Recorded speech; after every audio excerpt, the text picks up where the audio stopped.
अब हम चलते हैं हमारी दूसरी वाली किताब जिसका नाम है At Zero. So this is written by doctor Joe Vitale. ये जीरो लिमिट्स की के बाद लिखी गई थी, कुछ 6-7 साल के बाद, जिसमें डॉक्टर जो विटाले ने जीरो लिमिट जब मार्केट में आ गई थी, पब्लिश हो गई थी, और क्योंकि एक बहुत बड़ी टीचिंग थी जिसके माध्यम से पूरी दुनिया में चेंज आ सकता, जिन जिन लोगों ने वो पढ़ी और जो पढ़ रहे हैं अभी भी इतने सालों के बाद, 2006 की किताब हम आज भी पढ़ रहे हैं ना, 20 साल हो गए इस किताब को लिखे हुए, जीरो लिमिट को। ये वाली तो अभी 2013 में लिखी है। तो इतने साल हो गए थे लेकिन फिर भी हम पढ़ रहे हैं, तो ये मतलब एक रेवोल्यूशन, एक क्रांति की तरह ये किताब आई थी जिसमें लोगों को जीने का सहारा, जीने का तरीका पता लगा था। और तो इसके कारण डॉक्टर जो विटाले, क्योंकि इसके मेन ऑथर थे, तो उनको बहुत सारी कठिनाइयों का सामना करना पड़ा, बिकॉज उनके अंदर जो जो प्रोग्रामिंग थी वो सरफेस के ऊपर आ रही थी, है ना। उनके अंदर तो बहुत कठिन प्रोग्रामिंग थी। सोचो उनका मर्डर किया गया था पिछले जन्म में। सोचो कि वो किस भाव में उन्होंने अपना शरीर त्यागा होगा पिछले जन्म में, है ना। और जिस भाव में आप त्यागते हो तो अगले जीवन में आपको बहुत सारी नेगेटिव एनर्जी के साथ ही आप पैदा होगे ना, क्योंकि आत्मा तो भूलती नहीं है, आत्मा वो सारे संस्कार लेके आती है जो पिछले जन्म के थे। तो सोचो इस बार भी उनको कुछ ना कुछ उनका धोखे वाला चीज था ना पिछले जन्म का। तो देखिए वो उनके जो बेस्ट फ्रेंड थे, उनके बिजनेस पार्टनर, उन्होंने कैसे उनको चीट किया, राइट। उसके बाद उनको सीरीज और फिर वो प्रॉपर्टी वाला जो बता रहे थे, जो डॉक्टर ह्यूलन के मिलने के पहले से ही चल रहा था, जिसके बारे में उन्होंने कल बताया कि उनको वो घर लेना था जो, और 20 एकड़ का घर था, और वो सोच रहे थे क्रिसमस में शिफ्ट होंगे, लेकिन उसके जो दोनों लॉयर्स थे और जो सेलर्स थे, उस सेलर्स का डिवोर्स चल रहा था, अनहैप्पी पीपल कुछ कुछ उनके जीवन में चल रहा था, और उनके अटॉर्नीज ने इनके ऊपर कुछ स्यू कर दिया इनको कि अगर वो ये डिसाइड करेंगे कि आप ये उनको घर नहीं लेना है तो उनको $3 मिलियन देने पड़ेंगे पनिशमेंट में। तो 3 मिलियन भी देने पड़ेंगे और घर भी नहीं मिलने वाला।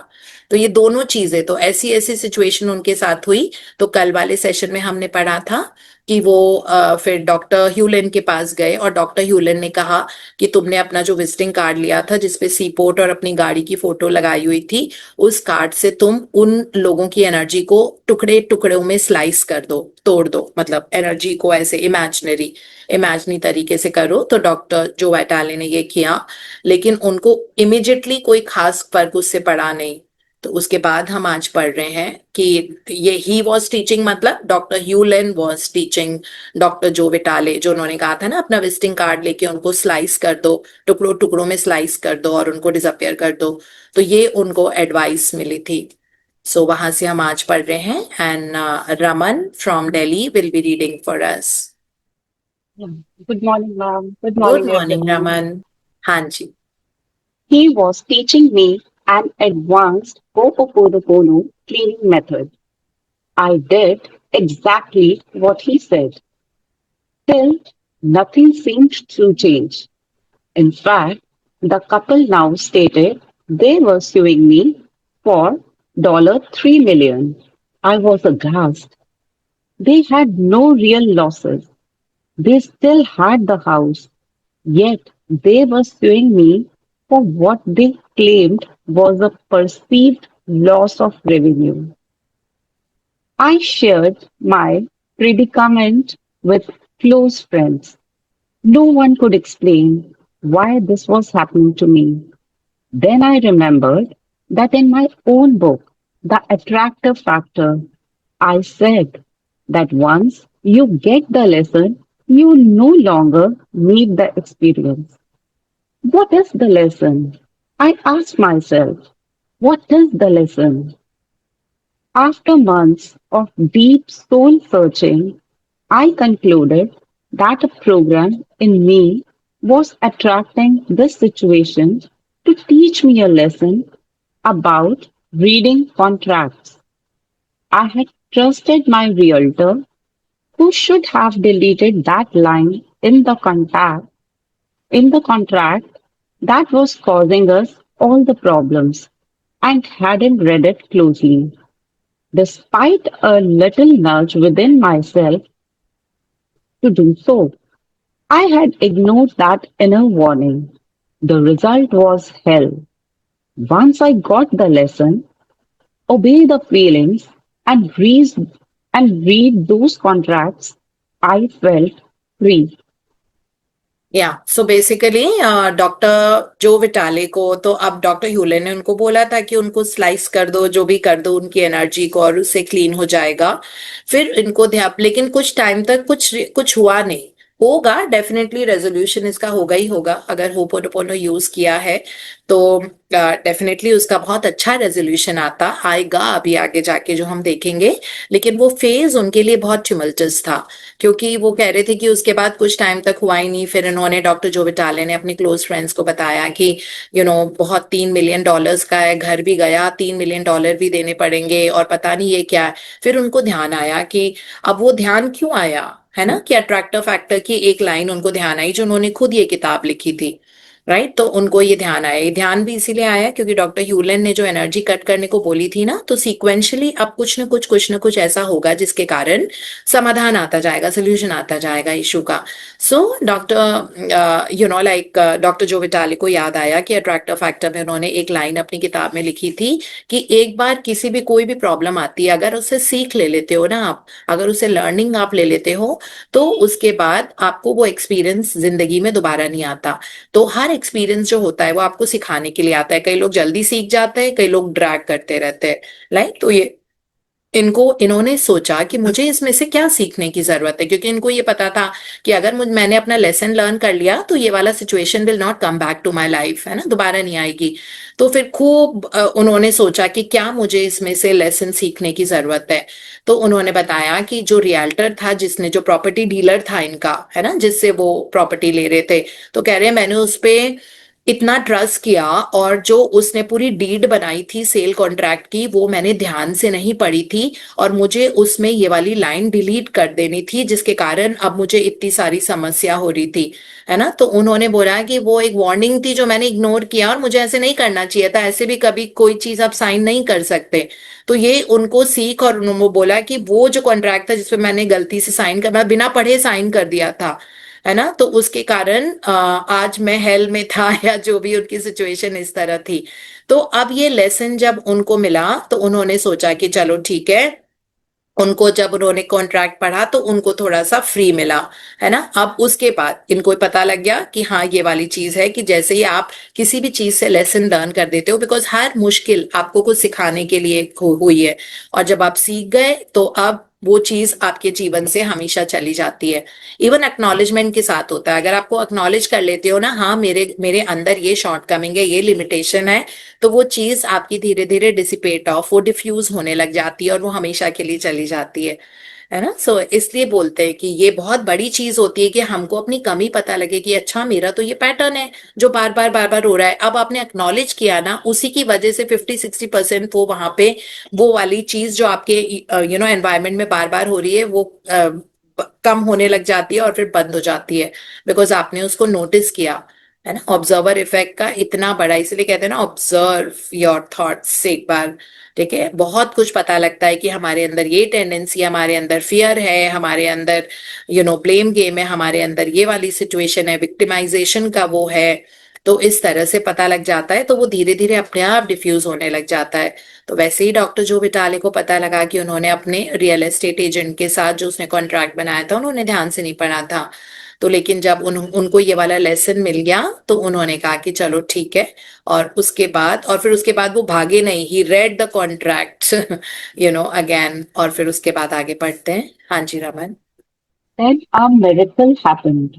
The couple offered to settle out of court. They no longer wanted $3 million. They no longer wanted to pursue the case. It was a quick and peaceful end to the drama. It was over. Although lawsuits often take years, this ended the very moment I got my clarity. That, to me, is another miracle. Please note that I had to clean until I got the lesson and the program was deleted. Once it was, the scene dissolved. But you have to take complete responsibility for this to work. An attorney once told me there is something in the human brain that won't allow people to say they are responsible. Even with evidence piled up against them, they will deny and ignore and rationalize away their own involvement. तो यहाँ पे अब doctor जोविटाली को पता लगा। अब हुआ क्या कि जब उन्होंने पहले तो क्लीनिंग की थी जैसे डॉक्टर ह्यूलन ने उनको बताया था, है ना, तो कुछ टाइम तक कुछ भी चेंज नहीं हुआ। तो उसके बाद उन्होंने जब अपने फ्रेंड्स को कहा कि अभी कुछ हो ही नहीं रहा, मैं 3 मिलियन कहाँ से लाऊं, and why should I give, वो घर भी गया, 3 मिलियन भी गए, ये सारी चीजें। फिर क्योंकि उन्होंने क्लीनिंग की थी तो उनको रियलाइज हुआ कि हाँ, मेरी बुक में अट्रैक्टिव फैक्टर में ये बहुत डोमिनेंटली लिखा हुआ है दैट जब तक आप किसी मुश्किल से सीखते नहीं हो तब तक वो प्रॉब्लम जाती नहीं है। तो मेरी सीख क्या है, तो सीख भी उनको पता लग गई कि उन्होंने बिना पढ़े सेल डीड पे साइन कर दिया था। राइट, फिर उनको जैसे ये था, अब उन्होंने कहा कि ठीक है चलो अब आई ट्रस्ट द यूनिवर्स, और उन्होंने पूरी सरेंडर कर दिया। और उसके बाद मिरेकल हुआ कि अपने आप वो जो दोनों सेलर्स थे उन लोगों ने आके इनसे आउट ऑफ कोर्ट सेटलमेंट किया और कहा कि चलो कोई बात नहीं, हम कोर्ट केस नहीं करते। और क्योंकि वो अपने आप को लगातार क्लीन कर रहे थे डॉक्टर जो विटाले, और उनको लेसन भी मतलब लेसन भी उनको पता लग गया था कि नहीं, ये मैंने गलती की है डेफिनेटली, है ना। जब अपनी गलती को कबूल किया तो उसके बाद चीजें स्ट्रीमलाइन उनके जीवन में होने लगी।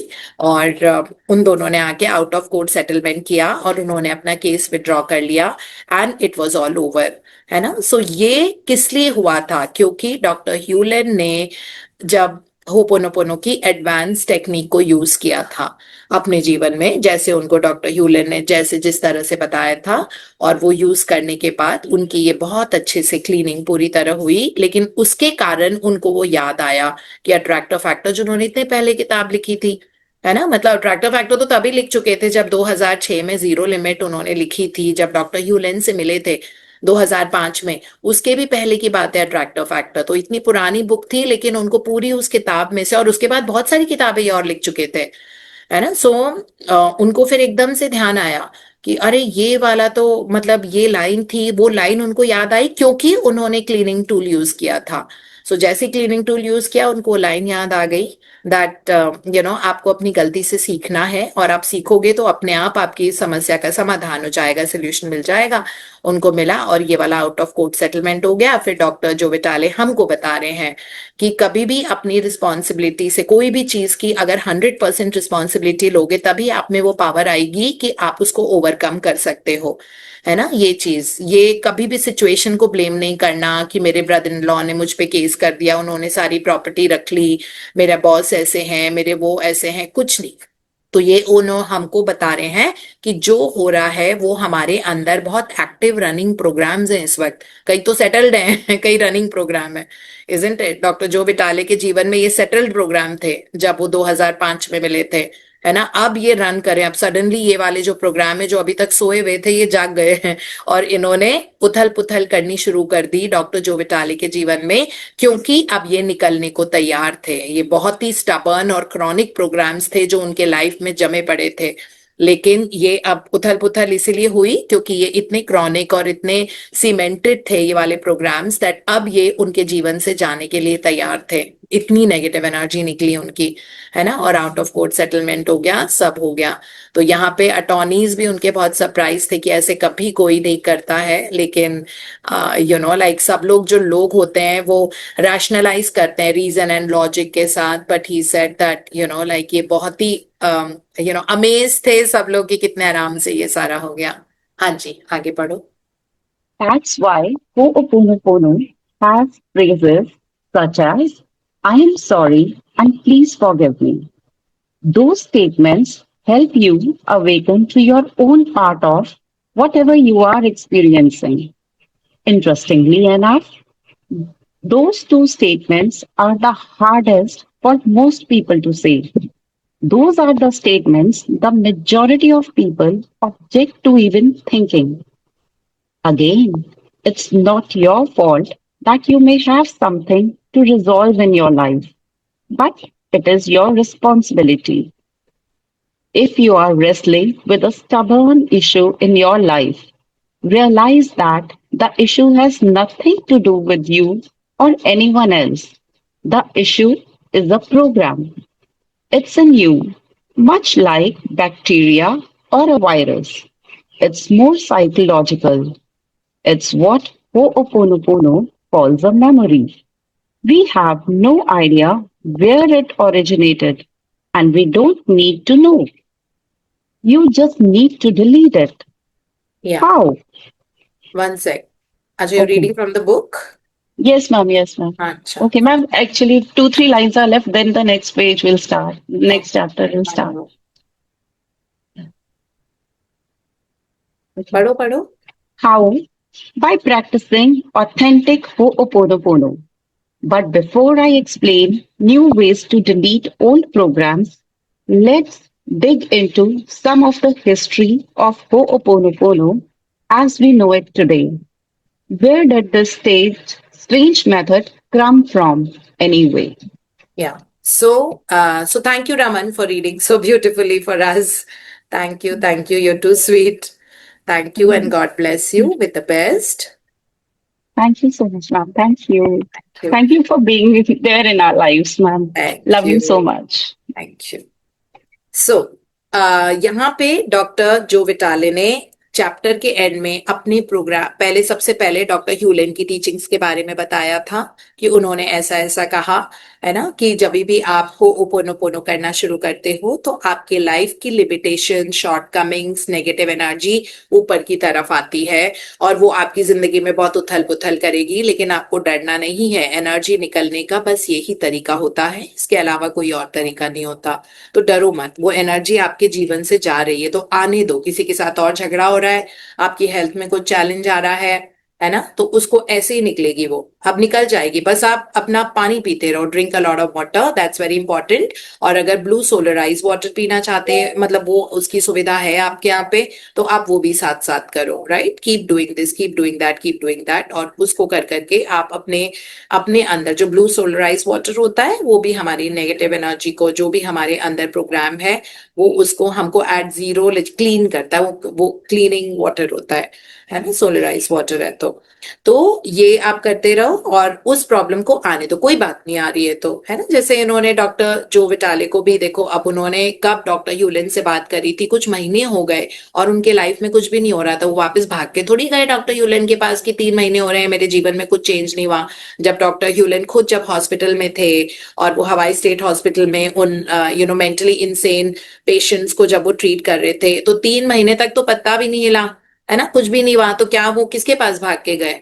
मोना जी के पास भाग के गए कि अरे मैं ये कुछ नहीं हो रहा है, अभी तक 3 महीने हो गए, ये नहीं हुआ है? नहीं ना, उनको ये पता था और ये ट्रस्ट था, एक बिलीफ थी, एक फेथ था, एक सरेंडर था। तो उन्होंने कहा कि कोई बात नहीं, इतनी क्रॉनिक प्रॉब्लम है तो 3 महीने की जगह 4 महीने, आप देखो 6 महीने के बाद उस हॉस्पिटल में पेशेंट्स ही छोड़ छोड़ के चले गए क्योंकि वो पूरी तरह से ठीक हो गए थे, है ना। तो हमें इस लेवल का पेशेंस क्यों नहीं आता? तो अगर हमें नहीं आ रहा है तो हम उस इम्पेशेंस को क्लीन करना होगा, बिकॉज वो हमारे अंदर एक नेगेटिव एनर्जी है कि हम इम्पेशेंट हो जाते हैं या हमें लगता है quick quick quick quick changes आने लग जाए, डेस्परेशन की सिचुएशन आ जाती है। तो अगर हमारे यहाँ इम्पेशेंस है हमारे मन में या डेस्परेशन है, पहले उसको क्लीन करो, है ना, by taking full responsibility for whatever energy is within me which is causing me to feel desperate, and impatient. उसको क्लीन करो, अपने आप से एक ठहराव आएगा जिंदगी में, राइट। जिंदगी को बहुत पेशेंटली लीड करना होता है, एक फुल इंटीग्रिटी, ट्रस्ट, सरेंडर और फेथ के साथ में, राइट। सो इस तरह से तो यहाँ पे डॉक्टर जो विटाले हमको यही बताने की कोशिश कर रहे हैं। उन्होंने जब अपने सारे एक्सपीरियंसेस सुना लिए, उसके बाद अब वो हमको बता रहे हैं कि अगर आपके जीवन में कुछ भी हो रहा है, तो उन्होंने बहुत क्लियरली बताया कि कोई स्टबर्न इशू है, जैसे बहुत सालों से आपके जीवन में वो पैटर्न की तरह बार बार आ रहा है ना, और आपको और दुखी कर रहा है, बड़े परेशान हो, बड़े दुखी हो। तो उन्होंने बोला है कि अगर आप इतने स्टबर्न इशू के साथ अगर आप डील कर रहे हो, तो ये रियलाइज करो कि वो वाला जो स्टबर्न इशू है वो आपके अंदर है ना। तो ये प्रोग्राम है, इट इज नॉट दैट आपने कुछ कर्म किया है। तो वो बोल रहे हैं लोगों को बड़ी दिक्कत आती है ये बोलने में that I am sorry please forgive me, जब ये कह के सारा तो गलती उसने की, पैसे उसने चुराए, प्रॉपर्टी का केस उसने किया, उसने इसने किया। लेकिन डॉक्टर जो विटाले ने क्या किया? अपने आप को क्लीन किया। उन्होंने क्या, उन लोगों को ऑटोमेटिकली वो लोग क्लीन हो जाएंगे जब आप अपने आप को करते हो, बिकॉज वो शेयर्ड प्रोग्राम होता है ना, भागीदारी में होता है। आपका है, आप क्लीन करें, ऑटोमेटिकली उस पर्सन के अंदर से वो क्लीन हो जाएगा। तो ये हमको बताने की वो कोशिश कर रहे हैं दैट जो चीज एनवायरमेंट में हो रही है वो प्रोग्राम हमारे अंदर है ना, डेटा जिसको बोलते हैं, it's a data which is running, it's a data inside you, it's a data in your memory, it's a data in your memory, remember this. और उन्होंने फिर उसको मेटाफोरिकली समझाया है कि वो उस बैक्टीरिया या वायरस की तरह है ना, जिसके कारण वो चीज आ रही है। तो इसीलिए इन्होंने कहा है कि ये मेमोरी है और हमको पता नहीं वो कहाँ से ओरिजिनेट हुई, कब से आई, कब वो डेटा हमने लिया, है ना, और हमको ये मालूम भी होने की जरूरत नहीं है। बट हमारा ये काम है कि हम उस डेटा को डिलीट कर सकते हैं। कैसे? आप फोर फ्रेजेस यूज करके, जैसे जैसे आप फोर फ्रेजेस यूज करोगे या फिर सिर्फ ये बोलोगे I am sorry I love you या thank you I love you, अपने आप वो डेटा, वो जो मेमोरी आपके अंदर है वो डिलीट होती जाती है। और आप you will reach that state of zero, और वो ओरिजिन से डिलीट हो रही है, मतलब जहां से वो शुरू हुई थी वो वहीं से डिलीट हो रही है, इस तरह से, है ना। और फिर उन्होंने हाउ भी बता दिया है। उसके बाद अब ये होओपोनोपोनो प्रैक्टिस के बारे में और हमको बताएंगे अगले वाले चैप्टर में, जो उन्होंने कहा है कि ये स्ट्रेंज मेथड कहाँ से आया है ना। तो इसके बारे में, हिस्ट्री के बारे में वो हमको और बताएंगे, तो हम सीखते ही रहेंगे।